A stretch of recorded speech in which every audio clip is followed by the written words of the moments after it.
Assalamualaikum warahmatullahi wabarakatuh. Perkenalkan, nama saya Restu Syahdila Putri, NIM 20201422022. Saya mahasiswi semester 2Y, Program Studi Pendidikan Guru Pendidikan Anak Usia Dini, Universitas PGRI Palembang, tahun ajaran 2020-2021. Baiklah, saya akan menjelaskan materi yang ada dalam tugas pengembangan bahasa anak usia dini dosen pengampu Ibu Mardiana Sari, MPD. Sebelumnya, saya akan menjelaskan apa yang dimaksud dengan anak usia dini.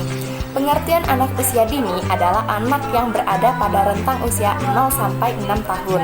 Pada masa tersebut adalah disebut dengan masa emas atau bisa disebut dengan masa golden age, karena anak mengalami pertumbuhan dan perkembangan yang cukup pesat dan tidak akan tergantikan pada masa yang akan datang. Selanjutnya, saya akan menyebutkan beberapa karakteristik pada anak yang berbeda-beda. Yang pertama itu ada rasa keingintahuan yang sangat besar pada anak. Yang kedua, anak berjiwa petualang. Yang ketiga, anak cenderung ceroboh. Yang keempat, anak fokus pada jangka yang pendek. Dan yang kelima, setiap anak itu unik. Dan yang keenam, anak berada dalam masa potensial. Yang ketujuh, anak selalu aktif. Yang kedelapan, anak selalu mempunyai imajinasi. Yang kesembilan, anak selalu ceroboh dalam egosentris. Dan yang terakhir, yang kesepuluh, anak selalu bertindak dalam spontan. Dan selanjutnya saya akan menjelaskan beberapa perkembangan bahasa pada anak usia dini tersebut.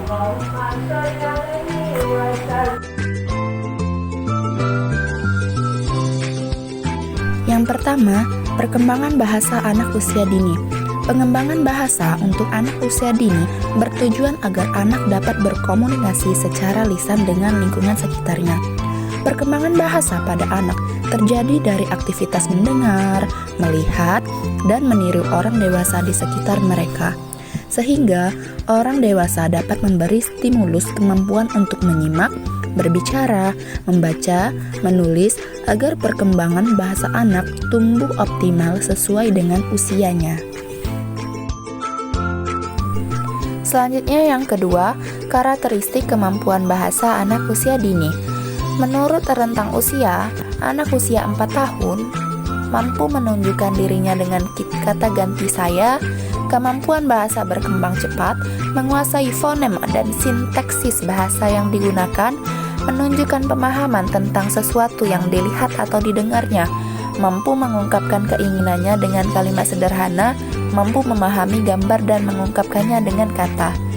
Pada anak usia 5-6 tahun, dapat mengucapkan lebih dari 2.500 kata, lingkup kosakata yang dikuasai cukup luas, mampu menjadi pendengar yang baik, dapat diajak berinteraksi atau bercakap-cakap, dan anak sudah bisa mengekspresikan dirinya, belajar, menulis, membaca, dan bercerita.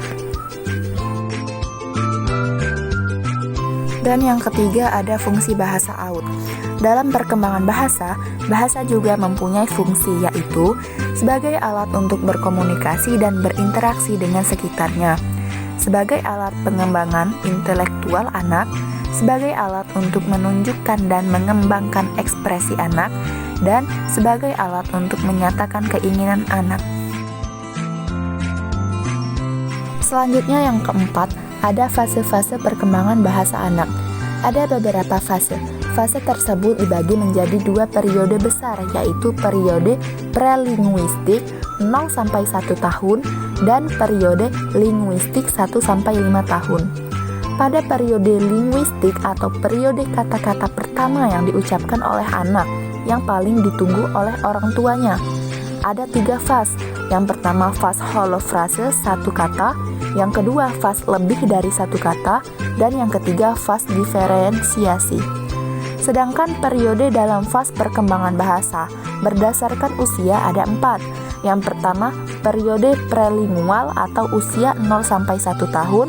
Yang kedua, periode lingual dini usia 1-2,5 tahun. Yang ketiga, periode diferensiasi usia 2,5-5 tahun, dan yang keempat periode menjelak sekolah usia 5-6 tahun. Selanjutnya yang kelima ada aspek-aspek perkembangan bahasa anak, yaitu yang pertama kosakata, yang kedua sintaksis atau tata bahasa, yang ketiga semantik atau kata sesuai tujuan, dan yang keempat fonem atau bunyi terkecil yang membedakan kata. 6. Ada tipe perkembangan bahasa anak usia dini. Tipe-tipe tersebut ada dua, yaitu tipe egocentric atau egocentric speech, yaitu anak berbicara pada dirinya sendiri atau bisa disebut dengan monolog.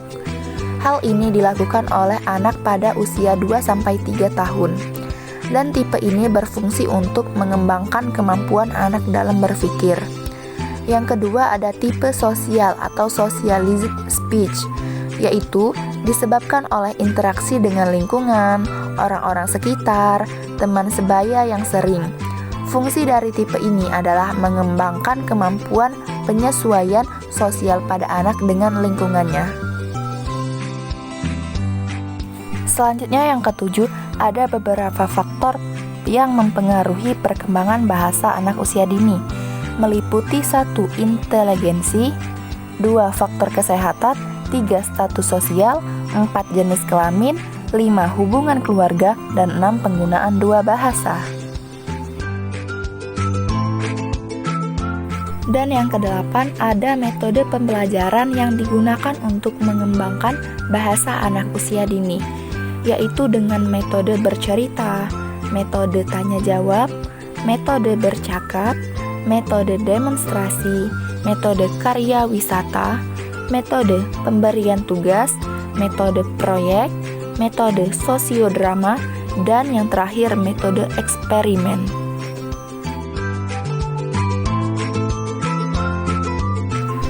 Dan yang terakhir, yang ke-9, ada teori belajar bahasa anak usia dini. Ada dua teori. Yang pertama, teori behaviorisme. Teori behaviorisme dimaksudkan dengan pemberian suatu stimulus atau kondisi tertentu secara terus-menerus akan menghasilkan respon dan pembiasaan yang sesuai. Teori ini merupakan pembentukan kebiasaan pada diri anak yang diajarkan secara rutin. Yang kedua, teori mentalisme. Teori behaviorisme lebih menekankan pada sifat lahiriah yang dimiliki individu, sedangkan mentalisme lebih berfokus pada pembahasan batiniah. Mentalisme diawali oleh Noam Chomsky yang menjelaskan bahwa bahasa diperoleh tidak dari pembentukan kebiasaan karena bahasa dinilai terlalu sulit. Menurut Chomsky, bahasa dibentuk berdasarkan sistem atau aturan.